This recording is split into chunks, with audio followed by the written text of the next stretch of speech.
l'histoire de Farah, c'est un récit initiatique, et donc c'est quelqu'un qui va arriver avec juste une espèce de fureur de vivre et d'envie de vivre qui est simple, qui n'est pas une résistante à la base.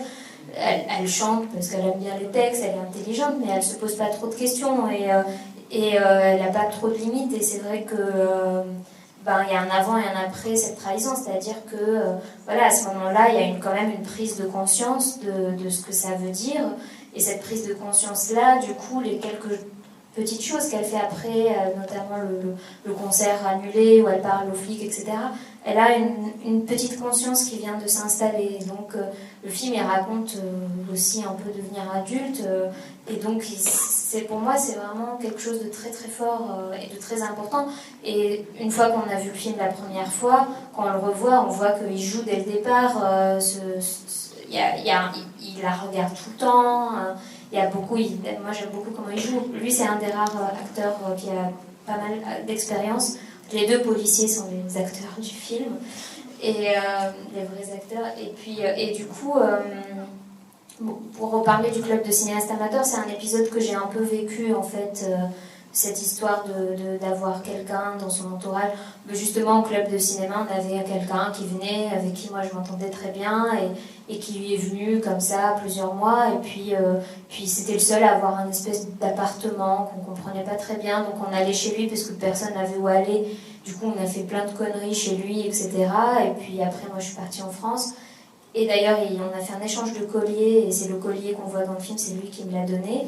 Et donc, plusieurs mois après, quand j'arrive à Tunis, il passe dans l'avenue, et puis il vient pas nous dire bonjour, on était tout le club de Club Tunis, de cinéastes amateurs. Et puis je dis, mais pourquoi il vient pas nous dire bonjour? Et il me dit mais tu sais pas, en fait c'était un Indien qui nous surveillait, c'est un flic, et tout ça. Et donc, pour moi, c'était un très très fort choc, alors que j'avais plus de lucidité que le personnage de Farah, je pense. Mais quand même, ça a été un fort choc. Donc, c'est quelque chose qui était présent dès le départ. Toute cette forme du film de se dire c'est cool, et puis petit à petit, ça s'enferme, et on s'en rend compte à quel point. Puis le thème de la surveillance, il est aussi dans la maison, parce que la femme de ménage, elle est plus drôle, mais il y a quelque chose du genre, c'est un agent double, quoi. Même la mère instaure la surveillance dans la maison. C'est quelque chose qui est très très présent dans la société tunisienne, et puis il y avait cette paranoïa, on ne savait jamais qui est qui, et puis on ne parlait jamais en public. Et voilà. Il y a des choses qui sont dans le film, beaucoup qui sont tout à fait valables aujourd'hui. Puis le film, il est en 3 actes. Pour moi, il y a un acte sur la famille, le premier acte, puis la société, puis le système même du pays. Et la famille, c'est toujours... Enfin, voilà, moi, en faisant le casting, j'ai rencontré beaucoup de filles, et entre 17 et 22 ans, et souvent c'était des filles qui avaient déjà laissé tomber, qui avaient une fibre artistique, mais qui avaient déjà, au premier acte, disons, elles avaient déjà laissé tomber toute carrière, voilà, artistique. C'est la première fois qu'elle joue, et c'est la première fois qu'elle chante aussi. J'ai découvert dans un débat que j'ai fait avec elle il y a 2 semaines, elle m'avait dit qu'elle avait chanté dans une chorale et dans le conservatoire plusieurs années, et il y a 3 semaines, dans un débat, elle a dit j'ai chanté 6 mois. J'ai dit ah bon? En fait, elle m'avait menti, parce que en fait, je cherchais quelqu'un qui chantait, qui était capable de chanter vraiment. Donc elle en était capable. Donc elle a eu son bac juste avant le tournage. On a fait le casting, elle était dans sa dernière année de lycée. Moi, j'ai rencontré beaucoup de gens. Et elle, donc, elle avait très envie de jouer. Elle avait déjà fait le casting d'un film où elle avait été prise, mais le film ne s'est pas fait. Et au début, j'étais pas très convaincue par elle. Et j'ai mis beaucoup de temps, et je l'ai beaucoup testée. Bon, quand j'ai fait un test de jeu, elle m'a assez impressionnée, mais quand je l'ai rencontrée, j'ai beaucoup hésité. Et ce qui a fait... Et puis, je l'ai beaucoup rencontrée sur plusieurs mois, etc. Ce qui a fait la balance, c'est que, bon, déjà, elle a vraiment l'âge du personnage. C'est une fille qui est pire que le personnage. Elle est pleine de vie, comme ça, tout le temps. Et puis, elle avait une adhésion extrêmement forte au scénario. C'est une des rares qui a adhéré à 100%, qui avait absolument aucune censure, d'aucune sorte, qui a une famille très libre aussi, donc ça ne posait pas de problème pour elle, le film. Et puis, elle s'est battue pour l'avoir, quoi. Donc moi, quand je lui ai dit, bon, écoute, je sais pas, etc., elle s'est battue, quoi. Elle a arraché le rôle, elle m'a invitée dans des bars, elle est venue habillée, mais n'importe comment pour le... J'étais là, mais tu peux pas être habillée comme ça, elle était venue en taxi et tout. Oui. D'accord. Elle a dit, je suis Farah. J'ai dit, ok, voilà. Et voilà, elle est super. Et les autres, c'est tous des musiciens qui ne sont pas des professionnels. La mère, c'est une chanteuse en fait. C'est elle la vraie chanteuse. Elle a joué il y a 15 ans dans un film. Et c'est sa seule expérience au cinéma. Et voilà, et quand je suis allée la chercher. Dalia Benali. Oui, elle est assez connue, vous pouvez trouver. Elle a une très belle voix rock, comme ça, très sensuelle.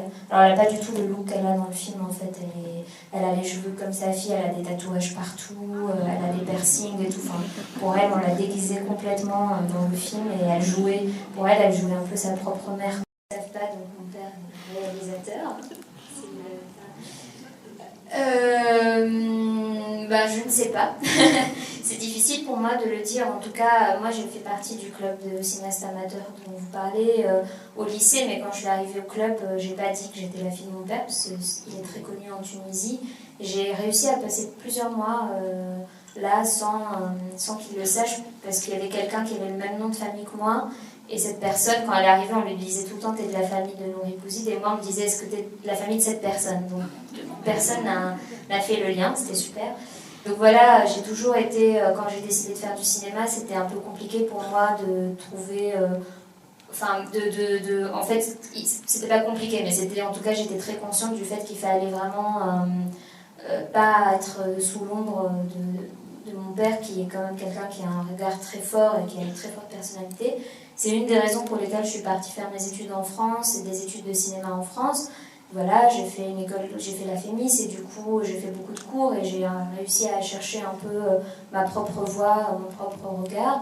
On a un très beau dialogue aujourd'hui avec mon père, mais il n'avait pas le droit d'assister au tournage. Il est venu pour cette petite figuration où il apparaît en arrière-plan et c'est tout en fait. Et du coup, il a vu un montage image une semaine avant la fin qui est compressé, etc. Mais il n'a toujours pas vu en grand sur écran avec le mix final, avec le montage son, l'étalonnage et tout ça. Puis il l'a vu avec 5 ou 6 minutes de plus, je crois. Donc il va le voir demain. Et par le hasard du calendrier, c'est son anniversaire demain. Donc il en version digitale en même temps que la sortie le 23 décembre sur tous les trucs internet. Là, il y aura l'album du film.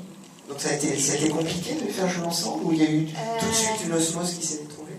En fait, le scénario, il y avait cette part de la musique très importante, avec une part donnée au texte, le fait que les chansons provoquent des réactions, donc ont une fonction dramaturgique, etc. Puis voilà, on a trippé avec les scénaristes, et puis au moment de le faire, je me suis dit, oula, mais comment on va faire? Et donc les textes sont écrits par quelqu'un justement qui était avec moi au club de cinéastes amateurs et qui, je savais qu'il avait une très belle plume en tunisien, qu'il avait écrit vaguement quelques chansons il y a longtemps.